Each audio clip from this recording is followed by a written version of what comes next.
कट्टरपंथियों की लिस्ट बहुत लंबी है और बांग्लादेश से शेख हसीना के जाते ही भारत विरोधी अपने बिलों में जो छुपे हुए थे वो बाहर आ गए। और अब ढाका यूनिवर्सिटी का ये प्रोफेसर जो आपको टीवी स्क्रीन पर दिख रहा है, प्रोफेसर ने पाकिस्तान को बांग्लादेश का असली सहयोगी बता दिया। इसलिए मैं कह रहा हूं ये बिलों में छुपे हुए थे, बाहर आ गए। इतने तक तो ठीक था दर्शकों, लेकिन शाहिदुज्जमा नाम का ये प्रोफेसर कह रहा है कि बांग्लादेश को परमाणु संपन्न बनने की जरूरत है।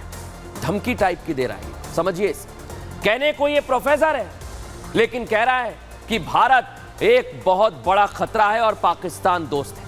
अब इस प्रोफेसर के जहरीले बोल में आपको सुनवाता हूं, सुनिए जरा।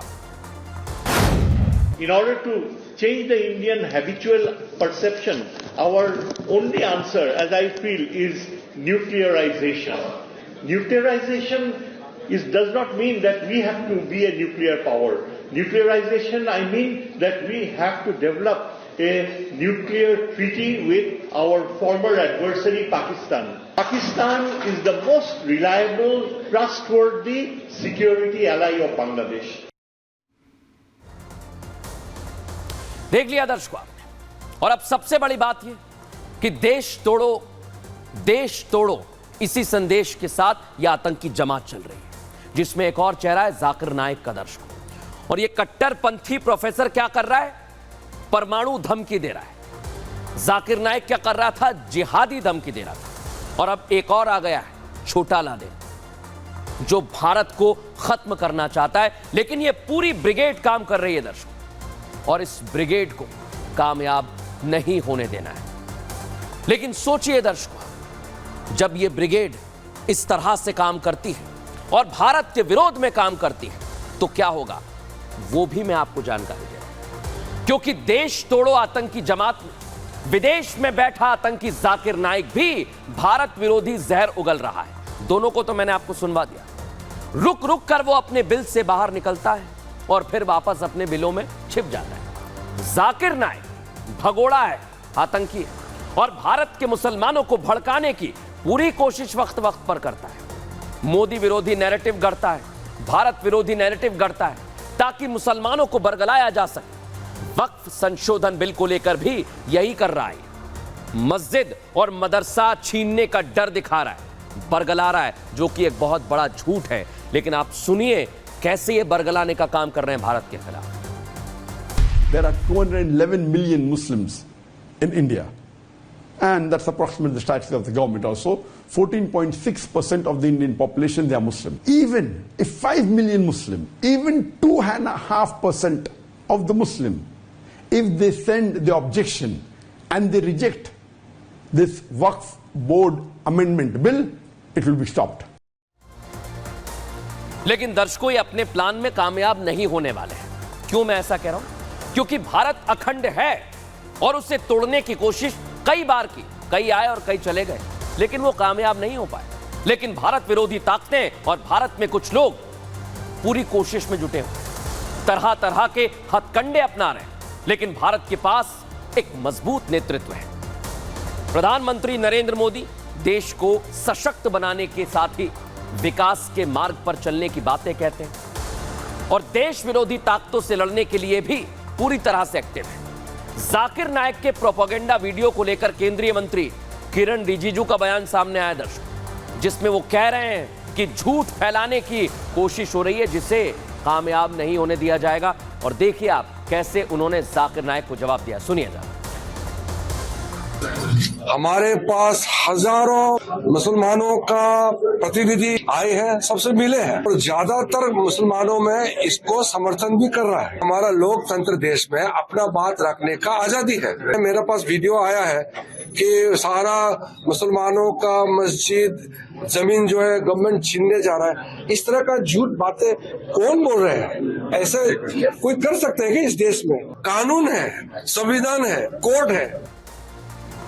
सुन लिया दर्शकों आप, बाहर से तो साजिश हो रही है, लेकिन भारत के अंदर क्या हो रहा है ये भी तो आपको जानना चाहिए।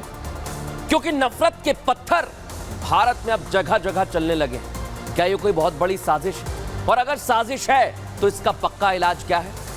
बुलडोजर दर्शकों। लेकिन कहां कहां पर यह साजिश की जा रही है? कौन कौन ये लोग हैं और कैसे इन पर बुलडोजर एक्शन हो रहा है, कैसे इन पर एनकाउंटर की कार्रवाई हो रही है, एक एक चीज आपको बताऊंगा। क्योंकि साथियों, भारत के खिलाफ साजिश सिर्फ सरहद पार से नहीं हो रही, बल्कि हिंदुस्तान के अंदर कुछ कट्टरपंथी बैठे हुए हैं। बाहरी दुश्मनों को आपने साजिश देख ली, लेकिन इन तस्वीरों को भी अब आप देखिए।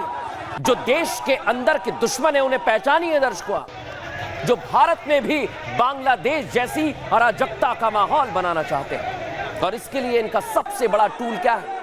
नफरती पत्थर, जिसे ये हिंदुओं के त्योहारों पर निकालते हैं। चाहे गणेश उत्सव हो, जल झूलनी एकादशी हो, भगवान की शोभा यात्रा हो, जिस भी शहर से निकल रही है वहां पर हंगामा हो रहा है, वहां पर दिक्कत हो रही है।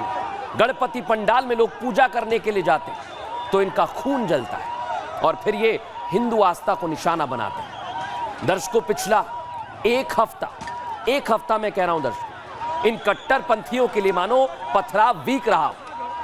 कैलेंडर की तारीख बदलती रही, राज्य बदलते रहे, शहर बदलते रहे, लेकिन नहीं बदला तो क्या?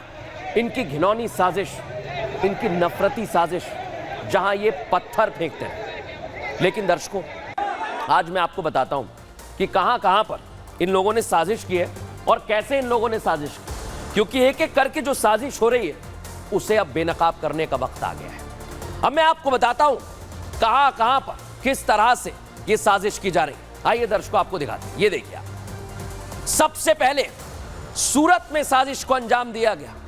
सूरत में जिन्होंने पत्थर चलाए वो चल नहीं पाए। उसके बाद रतलाम की तस्वीर देखिए। मध्य प्रदेश पुलिस ने एक्शन लिया तो हंगामा खड़ा हो गया। रतलाम में भी नफरती पत्थर चले, लेकिन फिर से गुजरात के कच्छ में हमें तस्वीर देखने को मिली और उन अपराधियों को क्या हाल हुआ दिखाता जा रहा हूं आपको। चलने लायक नहीं है जो पत्थर चला रहे हैं। इसके बाद दर्शकों, उत्तर प्रदेश की राजधानी लखनऊ गणेश पंडाल में पत्थर, आरोप लगाया गया कि बाकायदा प्लानिंग के साथ यह साजिश की जा रही है। लेकिन यह दक्षिण में भी देखने को मिली।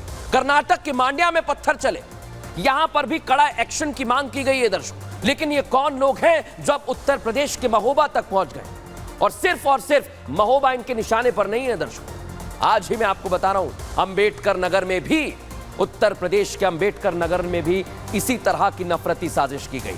और भीलवाड़ा, जहां रोज मस्जिद से पत्थर बरस रहे, एक एक करके खबरें आ रही हैं और देखिए जरा क्या हो रहा है भीलवाड़ा में। अब यहां पर पुलिस की पैनी नजर है, लेकिन मस्जिद से जो पत्थर बरसाए गए उसको लेकर बहुत सवाल खड़े हो रहे हैं दर्शकों। आपने एक एक शहर देख लिया, एक एक तस्वीर आपने देख ली, लेकिन मैं आपको आज एक और चीज बताना चाहता हूं। समझिए, सूरत से शुरू हुआ पत्थरबाजी का यह खेल मांड्या, लखनऊ से होकर भीलवाड़ा तक पहुंच गया। अब आप सोचिए, यह प्रायोजित होता है, पूरी प्लानिंग के तहत होता है, और इसका सबसे बड़ा वीडियो सबूत आज मैं आपको दिखाऊंगा, जिसे देखकर आप हैरान रह जाएंगे, चौंक जाएंगे।